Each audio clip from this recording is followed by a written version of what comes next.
Have you ever got your heart broken? And have you ever broken somebody else's heart? I've had both. And heartbreak sucks, man. I mean, it does. It's heartbreak is just, it's hard. And no matter where you're at in your life, whether you're younger, older, when your heart's broken, painful. And when you break somebody else's heart, maybe even more painful sometimes. But I want to talk today about breakups and relationships and what to do when you were going through a breakup. Um, you know, if you were like me and you were married for a long time, 20 years, and then you go through a divorce and then suddenly find yourself single and you're in the dating field again. And, what do you do? Like basically my framework was how I dated back when I was like, 17, 18, 19, 20s, those kind of things before I got married. And so that was the same framework at 45 that I was dealing with when I was out in the dating world again. And I had no clue about what was going on inside of me, what was, dating going to be like.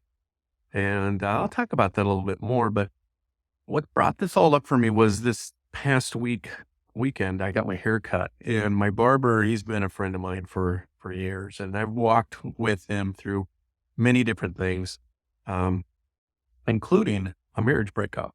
And his breakup um, started a number of years ago when he realized he wasn't getting his needs met in the relationship. And he did everything that he could to try to get his needs met, communicating with his wife, going to counseling, therapy, all of that kind of stuff. And it became clear after quite a while, a couple of years actually, that it just wasn't going to work. And so he went through the painful process of breaking up with his wife and moving out and finding a new place to live, and they have a younger son. So a lot of pain around that. And um, he told me that, after the breakup or shortly after the breakup, he was back in the dating apps and that he was looking around and, dated a few women and that kind of thing. And then next thing you knew, he like found a relationship and he's in this relationship and it's going really well and it's amazing. And like, all of the stuff that he wasn't getting his needs met in his marriage, suddenly he was getting met in this new marriage or new relationship. And they were just going in it hot and heavy. And that's okay. Like everybody's got to work through their process. When I talked to him on Saturday, they had broken up. And I was like, sorry, man, I'm sorry to hear that because I know how painful a breakup is. He told me a little bit about it, and he was telling me that there were some red flags that were going on. That part of it, when they met, she had a couple of young kids, and he had a young kid, and so a lot of things like they seem to have all of these things in common. But whenever there would be any kind of conflict, she would bring up something along the lines of, well, maybe this isn't going to work, or maybe we shouldn't be together, or maybe this, this is just, we're fooling ourselves, that kind of stuff. And they'd be able to work through it and process through the conflict. And they'd be okay for a while until the next time.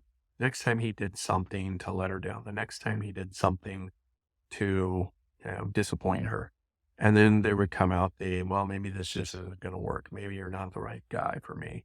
Maybe we're not right for each other. And finally, this got to a point where he realized this happened over and over again. And so he knew that from his previous relationship, if this is a pattern, there's a good chance that it's going to continue. So he even talked with his partner about this, his girlfriend about this, and she agreed and she wasn't going to do it anymore and that kind of stuff. And then, next time conflict came up, guess what happened? He was breaking up or she was doing the whole thing about, maybe this isn't meant to be. So this last time it happened and he decided, you know what? This isn't meant to be. I'm better than this. I don't need to be in a relationship where constantly being threatened or constantly told that maybe this isn't going to work out. Every time there's a conflict, I've got to, protect myself. And so as I was talking with him, I was like, man, I totally get this. I said, the good thing is like you're through your rebound. Like I think there's kind of a thing that happens with this. I experienced myself. I know other guys that have gone through these kind of things who've been married for quite a while also experience this where there is this rebound. And I remember on my rebound, people say, no, you're on a rebound. I'm like, I'm not on a rebound. In fact, I'm going to prove it to you. And so I like stayed in this relationship. Um, because I didn't want to be wrong, even though there was all kinds of red flags, I think, on both ends.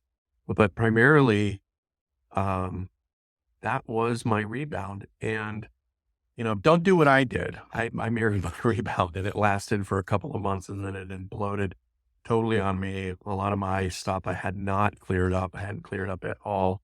I was drinking. I hadn't recovered from the breakup of my previous relationship.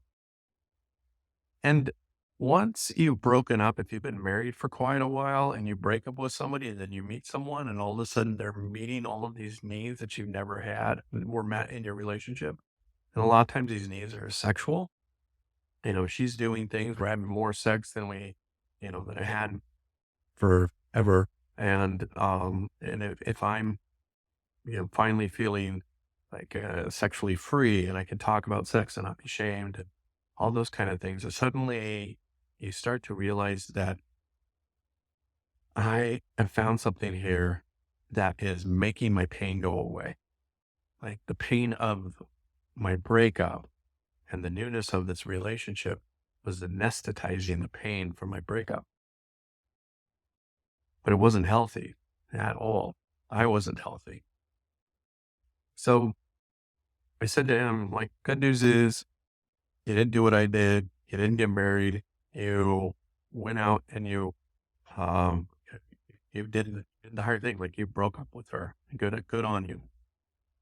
And then we started talking about, this idea of, what he should do next.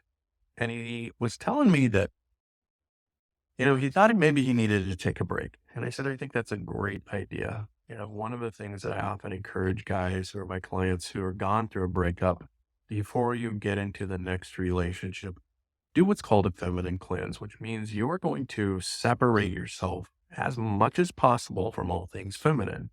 That means, obviously you're going to have to, you might have coworkers or even, an ex-partner that you have to converse with, but there's no emotional attachment. There's no flirtation. There's nothing. It's just you simply take a break from all things feminine as much as you can. It means, sure, you go in and you get a coffee, and if it's a cute barista, you don't linger, you don't chat, you just get your coffee and go. And you just do this for a period of time. And during this time, what you're really focusing on is you and building your life. So often what happens is when we're in a relationship, we break up and then suddenly we find ourselves and we're just completely empty. And we're just like drowning men trying to grab onto something, trying to grab onto a life raft. And so the first woman who shows you any kind of attention, you just grab onto that. You hold on for dear life. And like a drowning man, oftentimes what happens is you end up pulling this person down with you instead of really being able to be in a healthy relationship. So what you want to do with this period of time, and I recommend generally like 3 months, 6 months. I would say 6 months start. You can even go up to a year. But you're going to take this time to really work on you and build your great cake of a life. Now, if you're familiar with Robert Glover, author of The War Mr. Nice Guy, who I do a lot of work with, he talks about this. He says, you've got to build a great cake of a life, and that partner comes along and the partner enhances the cake. It's the icing on the cake. It's not the cake, because if the partner goes away, then you still got this great cake of a life. And as I was talking to this guy, I was talking to him about that. I'm like, what are you doing to build your life right now? And he's like, yeah, you know what? I just bought a Vespa. I'm working on saving some money. I have this vision. I want to buy this old house. Maybe there's a, backyard and me and my son can live there. I just want to be like this cool dad, he shows up and I get to focus on my son. I was like, that's a great vision. You should totally work on that. And he's this cool guy. I mean, he's got his own business, he's very hip. He's got the tats, he's got he's working in the barber shop and now he's got this Vespa and he's building this great kick of a life. They said, when you do that, when you build your great kick of life, actually what happens is when you go out into the world and you're dating, you have something that's interesting. You're interesting, right? So you don't have to worry about trying to get her interested in you. You already are interesting. You have all of these things that you do. You've got hobbies, you've got friends, you've got interests, you've got things that light you up. And when the woman or the partner comes along, they don't become the center of your universe. They become an enhancement to that. They make everything a little bit better. And I think that that's just something that I would highly recommend. If you're going through a breakup right now, especially if you're going through a breakup after a long period of time, maybe you've been married for quite a while, I recommend the feminine cleanse. Now, you may need to go through the rebound.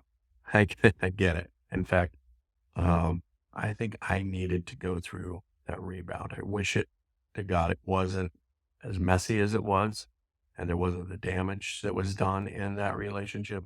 Nevertheless, I needed to go through that for myself because I needed to understand a couple of things. One was I needed to understand how much I would put the feminine as the center of my universe, how much I would make her the center of my universe. Like if she was upset at me, then I was upset. I mean, basically, it's like this idea of like, tell me how I should feel about myself right now. And if she's like, the report card is good, you're doing great. Okay, I feel great. Oh, there's a little bit of criticism here. Oh no, now I'm going to drop into my shame state. I'm going to drop into this feeling of like, oh, I'm a piece of shit. I'm scared that I'm going to lose her. And now I start doing all of this stuff to try to keep her around. I'm cleaning everything up and I'm being all, lovey dovey and, buying her flowers and gifts and that kind of thing. And that's all great, whatnot. But if you have to do those things in order to get somebody to love you, then they're probably not worth being in a relationship with. You are lovable and amazing just the way you are. I just got a text message from one of my clients who got engaged this weekend, and I've been working with him for a couple of years on dating. And he's gone through the gamut. He was out there, he dating a bunch of different women, lots and lots of first dates, second dates. He even had a couple of startups where, things looked like they were going to go someplace. But what he didn't do was he didn't settle. He knew what he wanted. He knew the kind of woman that he wanted. And he kept at it. He'd get ghosted and we'd process through that, the feelings of rejection, the pain that associated with that. And he went through this feminine cleanse that I was talking about first. And then as he started getting into dating, what happened was he realized he was the prize, not her. And that's what a lot of us guys tend to do is we tend to see the woman or the partner as the prize, the thing that we're trying to get. And so what we're trying to do is sell her on how awesome I am so that she'll want to be with me. And that puts us in a position where we are begging someone to like us. And if they don't, then we feel the sense of rejection. I often tell guys, and I was telling my friend this weekend, what you want to do is you want to put yourself in the position, just like if you had a business that you had started and you needed to hire some employees, what would you do? Well, the first thing you would do was you take some applications and you'd read those over.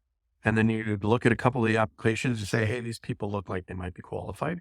Let's go ahead and bring them in for an interview. Now, we guys, we tend to do more research on buying a car or a computer or something like that than we will on finding a partner. The qualifications for a partner, it's something like, well, she's pretty. She likes to have sex with me And, so we're having sex and that's great. That becomes kind of like the qualification. But a long-term partnership, a long-time term relationship is going to be, is she meet a lot of my other needs.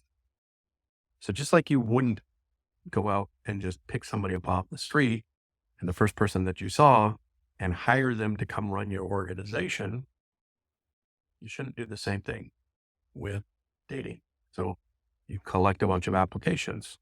You take those applications, you review them, and then you bring some in for interviews, several of them. And then of those several that you bring in for interviews, there's one or two that seem to stand out. So you give them a second interview, maybe a third interview, a date, first date, second date, that kind of thing. You see where I'm going here? And then you decide to make an offer. The offer is I have an open position. The position that I have open is girlfriend. Would you like to try out this position? Okay. Now, when you hire somebody for your organization, you don't give them benefits right away, right? You don't, they don't get medical, they don't get dental, don't get all of those things for a period of time. So there's a 90-day period, a 90-day where we're still kind of making sure that this is a good fit. So this first 90 days of dating someone is a similar kind of thing. You're looking to see if this is somebody who you want to make a more, um, you know, part of your life. And so after 3 months, you might say, "Hey, let's go steady. Let's be exclusive. We've been dating, but let's make a commitment to be exclusive." Okay. So now you're exclusive. And what do? That person shows up in your life, right? If they're a good employee or a good girlfriend, you know, they're helping out. If you might, if you've ever been in charge of people before, pretty much if you're looking for a supervisor, the people that you think who are going to be good supervisors aren't necessarily the ones that do all the things that become a good supervisor. There's usually some person who's hustling, who's coming in early here, who's really working hard. And you could kind of pick that person out and you say, okay, this is a good supervisor. This is a good person for the next position. So if I'm dating somebody and then we go to an exclusive relationship, I am still waiting to see if there's a promotion. The next promotion of supervisor might be more of a commitment. Okay. Maybe it's engaged. Maybe it's like, we go, we go on trips together, something like that. And then if this commitment seems to be working and they seem to be a good fit for the organization, then you might offer them the next position, which is more of a permanent part of your life, more of a partnership. But before you do that, you've gone through all of these different phases of somebody who you're looking at, you're interviewing, you're dating, 90 days, 6-month year kind of thing. And then, we're going to move up into fiance, another 6 months or a year. And then we're going to move you up into the permanent position of life partner. A lot of us guys, we go from meeting somebody to life partner, offering them a partnership. So it'd be kind of like, after the first couple of dates saying, hey, I want to make you a partner in my company. You want to do that. So don't do it in your dating relationships either. I made that mistake. I know other guys have made that mistake. You probably made that mistake yourself. It's okay. Go on, forgive yourself. But you're looking for that really great woman. When you come at dating from this perspective, it's like, they should want to date me. I'm a great company. I'm a great catch. I offer a lot of benefits. What are they doing to try to get a job with me? But if I'm looking at them as if they're the prize, then I'm trying to impress them. And so if I'm trying to impress them and they say, well, I don't want to work there. I don't want to be your employee. I want to be your girlfriend. That hurts. That's a rejection. However, if you've got this really great company and you gave somebody a job offer and they turned you down, you might be a little bit disappointed, but mostly you're going to be like, well, that's too bad because we're a great company. We're a great organization. We've got a lot of great benefits and you're really going to be missing out. And I'm sorry for that. And you're just not going to take it as personal. So those are kind of like my recommendations for dating, the process of it. If you're going through a breakup, recognize at the very beginning, you're going to be going through a lot of pain and you're going to want to cling on to the person that comes along that shows you some attention. But if you do that, good chance that you're going to cause a lot of damage. So give yourself the time and the space to heal before you do that. Go on the feminine cleanse. Now, if you've gone through that period of that rebound, that's okay. Now give yourself the space. Go on that feminine cleanse. Give yourself 6 months. Like 6 months sounds like a long time, especially in the world of, I want to get my life back together. But 6 months of evaluation with yourself. So what are you doing that time? Again, your great kick of a life, building your interest, all of the things that you enjoy. You find out what you do. You got also get together with other guys. Get into the world of men. Join a club, join a program, join a group, join a recovery group, whatever you have to do, but get into the world of men.